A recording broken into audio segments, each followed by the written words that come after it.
Assalamualaikum warahmatullahi wabarakatuh. Selamat datang, selamat berjumpa kembali bersama saya Ordes Channel. Apapun kabar kalian, dimanapun kalian berada, senang rasanya hari ini saya bisa menyapa kalian lagi untuk berbagi cerita, berbagi pengalaman, ataupun kita sekedar ngobrol santai di seputaran peternakan domba.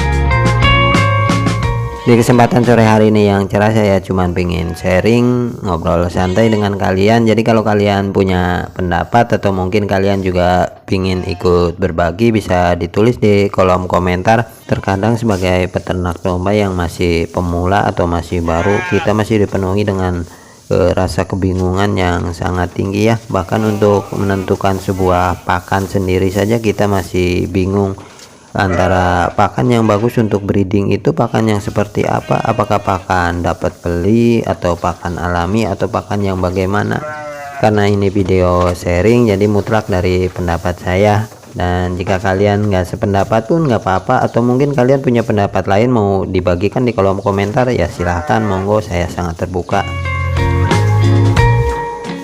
Kalau menurut saya sih semua kembali lagi kepada kemampuan peternak masing-masing.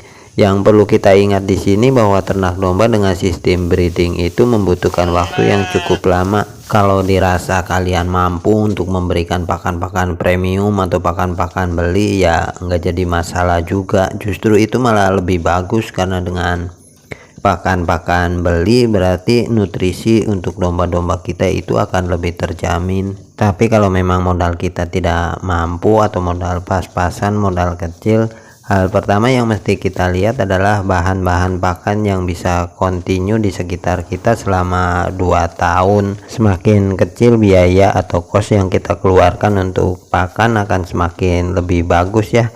Apalagi kalau bisa mendapatkan bahan pakan yang bisa gratis dan continue. Menurut saya sebagai peternak kecil, sebagai peternak dengan modal pas-pasan, ya yang paling enak memberikan pakan hijauan. Karena pakan hijauan bisa didapatkan gratis ya, paling kalau ada biaya pun itu nggak seberapa, cuman biaya buat beli bensin untuk operasional kita mencari rumput liar. Tapi terkadang di waktu-waktu tertentu nyari rumput liar itu susah didapatkan, dan pakan hijauan pun nggak bisa cuman diberikan satu jenis dengan rumput liar doang ya, jadi mesti ada campurannya. Semakin banyak jenis-jenis rumput yang kita masukkan ke dalam pakan kita, maka itu akan semakin bagus. Seperti kita bisa menambahkan rumput odot, pakcong, gamma umami, atau mungkin jenis rumput yang lainnya. Termasuk juga untuk pakan-pakan penunjang seperti pakan konsentrat. Buat yang belum tahu pakan konsentrat itu apa, pakan konsentrat adalah pakan tambahan atau pakan penunjang selain dari pakan hijauan yang kita berikan ya.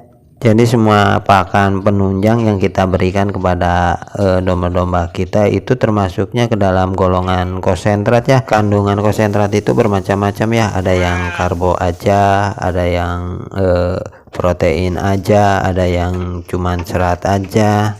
Kangkung pun termasuk ke dalam konsentrat, walaupun kandungan di dalamnya cuman serat saja, tapi karena memang kangkung ini bukan pakan hijauan melainkan pakan penunjang palatabilitas. Buat yang belum tahu palatabilitas itu apa, jadi palatabilitas itu tingkat kesukaan hewannya sangat tinggi. Walaupun kandungan protein, kandungan karbonnya rendah, cenderung lebih banyak seratnya, tapi karena memang kangkung adalah pakan penunjang palatabilitas, makanya si kangkung kalau menurut saya termasuk ke dalam golongan konsentrat. Selain itu ada juga kopra, untuk kandungan nutrisinya atau proteinnya cukup lumayan tinggi. Tapi yang perlu kita ingat di sini bahwa penggunaan kopra pada pakan domba juga mesti kita batasi, karena memang penggunaan pakan dengan kandungan protein yang tinggi itu cenderung lebih banyak menguras energi untuk memprosesnya. Kalau tidak terproses biasanya akan mengakibatkan mencret, kalau sudah mencret biasanya akan dehidrasi dan akhirnya ya amit-amit mati. Termasuk kacang-kacangan jenis ini juga termasuk ke dalam konsentrat ya, karena memang kandungannya cukup tinggi dan dia bukan pakan hijauan. Masih banyak di antara teman-teman kita yang belum bisa membedakan antara pakan complete feed sama konsentrat, padahal itu untuk tujuan dan bentuknya saja sudah berbeda ya antara complete complete pit sama konsentrat. Oke, mungkin cukup sampai di sini untuk obrolan kita di sore hari ini. Semoga ada manfaat yang bisa diambil. Sampai ketemu di next video and bye bye.